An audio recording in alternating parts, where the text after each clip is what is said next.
Hi founders, ఈరోజు morning నాకు ఉన్నటువంటి పర్సనల్ 4 గ్రూపులు కూడా ఈరోజు తొలగించడం జరిగింది. ఎందుకంటే దాదాపుగా ఒక 3 days నుంచి ఒక పోల్ పెట్టాను.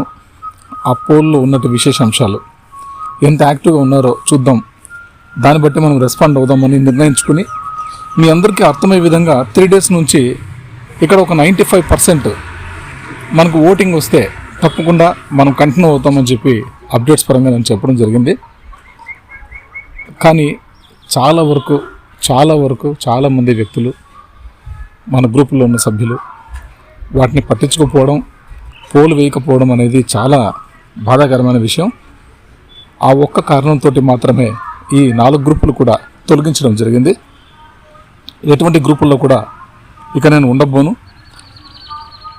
ఎందుకంటే నాకు అవసరం లేదు. నాకున్న ఇన్ఫర్మేషన్ నాకు వస్తూ ఉంటుంది. నేను హ్యాపీగా ఉంటాను. నా వరకు నేను హ్యాపీగా ఉంటాను. ఇన్నాళ్ళు మీతో పంచుకోవాలనుకున్నాను. ఈరోజు వరకు నా చేతనైనంత సహకారాలు మీకు అందించాను వాలంటరీగా. ఆ విషయంలో నేను చాలా హ్యాపీగా ఫీల్ అవుతుంటాను ఇప్పటికీ. కానీ ఈ గ్రూపుల్లో నిజాయితీగా ఈ మెసేజెస్ కోసమే కట్టుబడి ఉన్నటువంటి వ్యక్తులు కూడా కొంతమంది ఆత్మీయులు ఉన్నారు. వాళ్ళందరూ కూడా ప్రతిరోజు నాకు ఒక మంచి దేవుడి రూపంలో ఒక మెసేజ్ కానీ లేదా గుడ్ మార్నింగ్ గుడ్ ఈవినింగ్ విషెస్తో కానీ ప్రతిరోజు కలుస్తూ ఉంటాం. అటువంటి వ్యక్తులకి కూడా దూరం అయ్యాను అని చాలా బాధాకరంగా ఉంది. బట్ వ్యక్తిగతంగా మనం ప్రతి ఒక్కరికి ఒక్కొక్క సింగిల్ మెసేజ్ పెట్టడం అది కుదరదు. కాబట్టి ఇప్పటిదాకా 4 గ్రూపులు మెయింటైన్ చేశాను. మనకున్న కష్టాల్లో అన్నీ కూడా జయించుకుని ముందుకు వచ్చే విధంగా, అంటే విక్టరీ విత్ యాష్లో మనం ఎటువంటి గందరగోళం లేదు, ప్రశాంతత, నిశ్శబ్దం మాత్రమే ఉంది. దీన్ని ఇంకొక రకంగా కొంతమంది వ్యక్తులు దాన్ని చెడుగా భావించి యాష్ గారిని, కంపెనీని, వ్యవస్థని దూషించడం చాలా చాలా చాలా బాధాకరమైన విషయం. ఒకటి మాత్రం గుర్తుపెట్టుకోండి, ఈరోజు ఉమ్మేసిన వాళ్ళే రేపు పొద్దున ఖచ్చితంగా అందులోకి రావాల్సిందే, వచ్చి బతికి బట్ట కట్టాల్సిందే. కాబట్టి ఇటువంటి గొప్ప ఆపర్చునిటీ ప్రపంచవ్యాప్తంగా ఎక్కడ కూడా రాదు. ఏఐఐటీ సిస్టమ్ అనేది ఎక్కడ కూడా చూడలేరు.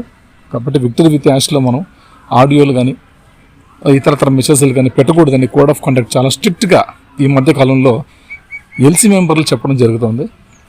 కాబట్టి మనం ఎంతవరకు మాట్లాడాలో, ఎంతవరకు మీకు ఇన్ఫర్మేషన్ ఇవ్వాలో అంతవరకు జాగ్రత్తగా నేను దానికి మించి మీ అందరికీ ఇచ్చుకుంటూ వచ్చాను. ఇప్పటిదాకా నా లైఫ్ని కూడా, అంటే నా యొక్క భవిష్యత్తుని నేను రిస్క్లో పెట్టి మీ వరకు తీసుకొచ్చాను ఈరోజు వరకు. అంతగా మీ అందరికీ కూడా హెల్ప్ చేశాను. ఆ హెల్ప్ ఎంత చేశాను అనేది పై భగవంతుడికి తెలుసు, తర్వాత దాన్ని అనుభవించిన వాళ్ళకే తెలుసు, దాన్ని టేస్ట్ చేసిన వాళ్ళకే తెలుసు. మిగతా వాళ్ళు చాలామంది ఆ 2 గ్రూపులు, 1-2 గ్రూపులు, victory with ash 1, victory with ash 2 groups 2 ఉన్నాయి. ఆ 2 గ్రూపుల్లో నుంచి నేను లెఫ్ట్ అయ్యాను. గ్రూప్ అంతా అలాగే ఉంది, నేను లెఫ్ట్ అయ్యాను. ఆ గ్రూపుల్లో నేను లేననే ఉద్దేశంతో అక్కడ కొంతమంది ఎందుకో వాళ్ళు ఆ పిల్లలు చూస్తుంటారు లేదో నాకు తెలియదు, వచ్చిన మెసేజ్లు చూస్తుంటారు లేదో నాకు తెలియదు. మీరు ఒకరే ఇంతమందిని ఉద్ధరిస్తున్నారని మీరేం అనుకోకండి. బయట చాలా గ్రూపులు ఉన్నాయి, చాలా వరకు ఇన్ఫర్మేషన్ వస్తూ ఉంది అందరికీ కూడా. ఏం టెన్షన్ ఏం లేదు. అలా మీరు అనుకుంటే మీరు మోసపోయినట్టే అని చెప్పి నాకు ఒక మెసేజ్ పెట్టాడు అతను. ఏమో అతనికి ఎందుకు అట్లా అనిపించిందో, ఎందుకు పెట్టాడో తెలియదు. చదివాను. అతను కూడా, నేను అతనితో పాటు ఇంకా అలాంటి వాళ్ళు కొంతమంది ఉంటే అలాంటి వాళ్ళందరికీ కూడా ఈ యొక్క మెసేజ్ ఉంటుంది, గుర్తుపెట్టుకోండి. ఇది మీ అందరికీ కూడా, అంటే వాళ్ళకి ఎవరైతే అలాగా ఫీల్ అవుతున్నారో అలాంటి వాళ్ళకి నేను చెప్తున్నానండి. ఎవరినో ఉద్ధరించాలనో ఏదో చేసి పెట్టాలనో మనం చేస్తేనే జరుగుతుందనో ఈ గ్రూపులు నేను పెట్టలేదు బాస్. నా కోసం, కేవలం నా కోసం, హిందూపురంలో ఉన్న నా టీం కోసం మాత్రమే నేను పెట్టుకున్నటువంటి గ్రూప్ అప్పట్లో. రైట్, 2021లో నేను గ్రూప్ ఓపెన్ చేసింది. ఓకే, గ్రూప్ అప్పటికి ఓపెన్ చేసి అప్పట్లోనే వాట్సాప్ గ్రూపుల్లో ఇంత మంచి మంచి విషయాలను షేర్ చేసుకునే దాంట్లో మేమంతా ముందంజలో ఉన్నాం. ఓకే, నేను మా గ్రూప్ కోసం, మా వాళ్ళ కోసం నేను పెట్టుకున్నటువంటి గ్రూపు. ఈరోజు ఎంతమంది ఆత్మీయులు పరిచయం అయ్యారు చుట్టుపక్కల నుంచి అందరూ కూడా. మిమ్మల్ని కూడా నేను మా ఆత్మీయులు అనుకున్నాం ఈరోజు వరకు. కానీ నేను లెఫ్ట్ అయిన తర్వాత తెలిసింది కొంతమంది లోపల ఉన్నటువంటి ఆ మనస్తత్వాలు బయటకు వచ్చాయి మెసేజ్ల రూపంలో. చూస్తున్నాం, అన్నీ కూడా నా వరకు వచ్చాయి. నేను నాకు స్క్రీన్ షాట్లు పంపించారు. పెడితే బాగోదు, ఉమ్మేస్తారు, మిమ్మల్ని ఉమ్మేస్తారు. అందుకని పెట్టదలుచుకోలేదు, లేదంటే మధ్యాహ్నమే పెట్టేసేవాడిని. పెట్టలేదు, గుర్తుపెట్టుకోండి. కాబట్టి ఇది విషయం. నేను ఎవరినో ఉద్ధరించాలనో ఏదో చేయాలనో ఏదో పేరు తెచ్చుకోవాలనో నన్ను ఫాలో అవ్వాలనో అట్లాంటి పిచ్చి పనులన్నీ మనం చేయం. ఎందుకంటే నేను సింగిల్గా వచ్చాను ఇండియా సైన్ చేసి, ఎన్నోసార్లు చెప్పాను, ఎన్నో ఆడియోలో చెప్పాను ఈ విషయాన్ని. నువ్వు విన్నావో లేదో నాకు తెలియదు, ఎందుకంటే అన్నోన్ నంబర్ కదా. ఎప్పుడు నువ్వు ఈ మధ్యకాలంలో వచ్చింటావు గ్రూప్లోకి, మీకు అంత తెలీదు. అది విషయం. ఒకరిని ఉద్ధరించడం కోసం నేను ఎప్పుడు రాలేదు, గుర్తుపెట్టుకోండి. నా కోసం నేను ఈ యొక్క గ్రూపులు తయారు చేసుకోవడం జరిగింది. ఆ గ్రూపుల్లో మాకు ఒక అవకాశం ఇవ్వండి అని నువ్వు కూడా అడిగింటే నీకు ఈ అవకాశం ఇచ్చాను, గుర్తుపెట్టుకో. నువ్వు నన్ను అడిగే లోపలికి వచ్చావు, అలా లోపలికి వచ్చిన వ్యక్తులు మీరు. కానీ ఈరోజు మమ్మల్నే మాట్లాడేంత స్థాయికి ఎదిగినారంటే ఇంకా నువ్వు నీ క్యారెక్టరు, మీ కథ ఎలా ఉంటుందో చూడండి, మీ బిహేవియర్, మీ సెన్స్. కాబట్టి ఇవన్నీ ఇట్లంతా ఉన్నారు, కొంతమంది ఉన్నారు. అలా మీలాంటి వాళ్ళ కోసమే ఈరోజు ఈ 4 గ్రూపులు కూడా బంద్ చేయడం జరుగుతుంది.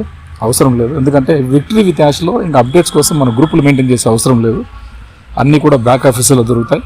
OES back office, victory with ash back office, ఈ రెండింటిని కూడా మీరు కంటిన్యూగా లాగిన్ అయ్యి కొన్ని నిమిషాల పాటు అలా మీరు చూసుకున్నట్టయితే అన్ని విషయాలు కూడా అక్కడ బ్యాక్ ఆఫీసుల్లో మీకు తెలుస్తాయి. గమనిస్తూ ఉండడమే మీ పని. ఏ రోజు మొదలవుతుందో ఆ రోజు వరకు, మొదలైందా ఇంకా టోటల్ బాధ్యత అంతా కూడా కంపెనీ తీసుకుంటుంది, ఎవరు అవసరం లేదు. ఓకే, ఇక్కడ no leaders, no down lines. Okay, కాబట్టి హ్యాపీగా ఉండండి, ఎటువంటి నెగిటివ్ థాట్స్ పెట్టుకోవద్దండి. ఎందుకంటే యాష్ ముఫారా గారు ఉన్నారంటే మనం హ్యాపీగా ఉంటాం, గుర్తుపెట్టుకోండి. ఈ ప్రపంచంలో ఆయన ఒక్కరున్నారంటే చాలు, మనం హ్యాపీగా ఉండగలుగుతాం. ఇది ఒక్క విషయం మీరు గుర్తుపెట్టుకోండి. కాబట్టి యాష్ ముఫారా గారు ఉన్నంత వరకు భయం లేదు, మన వ్యవస్థ మనకు తిరిగి వస్తుంది. అందరం కూడా హ్యాపీగా ఆనందంగా కొత్త జీవితాన్ని ప్రారంభించబోతాం. ఓకే, అంతే తప్పించి ఇంకా గ్రూపులు నేను మిమ్మల్ని రిమూవ్ చేయడం కానీ, నేను గ్రూపుల నుంచి బయటికి లెఫ్ట్ అవ్వడం కానీ ఇంకా వేరే ఇతరత్ర కారణాలు కాదండి. ఒకే ఒక కారణం, నేను పెట్టిన మెసేజ్ని, పోల్ని ఓటింగ్ చేయలేదు చాలామంది. అంత నిర్లక్ష్యంగా ఇర్రెగ్యులర్గా ఉన్నటువంటి గ్రూప్స్లో మనం ఉంటే అది మూర్ఖత్వంగా భావిస్తాను నేనైతే. అందుకని కాబట్టి అట్లాంటి చోట మనం ముందు తెచ్చుకోలేము. అందుకనే ఏం అవసరం లేదని చెప్పేసి అన్ని గ్రూపుల్లో కూడా బయటకు రావడం జరిగింది. దీన్ని వేరే రకంగా రాజకీయాలు చేస్తున్నారు బయట కొంతమంది. చేసుకోండి వాళ్ళ, ఎందుకంటే వాళ్ళ తీరే అంత కదా, ఆ పుట్టుకే అంత. కాబట్టి అట్లా పుట్టింటారు వాళ్ళు, ఏం చేయలేము. కాబట్టి అట్లాంటి వాళ్ళకి కాలమే సమాధానం చెప్తుంది. తద్వారా వాళ్ళు కూడా రేపు పొద్దున మనుషులుగా మారచ్చు, లేదంటే అలాగే పశువులుగానే ఉండొచ్చు. ఎవడు ఎలా పాడైపోయింది మనకి ఎందుకు, నా జీవితం నేను చూసుకుంటే సరిపోదు. రైట్, కాబట్టి ఇది విషయం. రైట్ ఫ్రెండ్స్, చెప్దామని ఒక ఆడియో చేద్దామని మన ఫ్రెండ్స్ అడిగారు. సార్ అదే ఒక క్లారిటీ ఇవ్వండి సార్, మనం రిమూవ్ అవ్వడానికి కానీ లెఫ్ట్ అవ్వడానికి కానీ ఏం జరిగింది అనుకుంటున్నారు అందరూ, మరి క్లారిటీ ఇవ్వండి సార్, టెన్షన్ పడుతున్నారు. అంటే ఏం టెన్షన్ కూడా అవసరం లేదు, మనం హ్యాపీగా ఉన్నాం, ధైర్యంగా ఉండండి అని చెప్పడం కోసమే ఈ యొక్క ఆడియో టాపిక్ కూడా నేను స్టార్ట్ చేయడం జరిగింది. ఇది విషయం. ఓకేనా? రైట్ ఫ్రెండ్స్, జాగ్రత్తగా ఉంటారని ఆశిస్తూ, జై విక్టరీ విత్ యాష్, జై భారత్.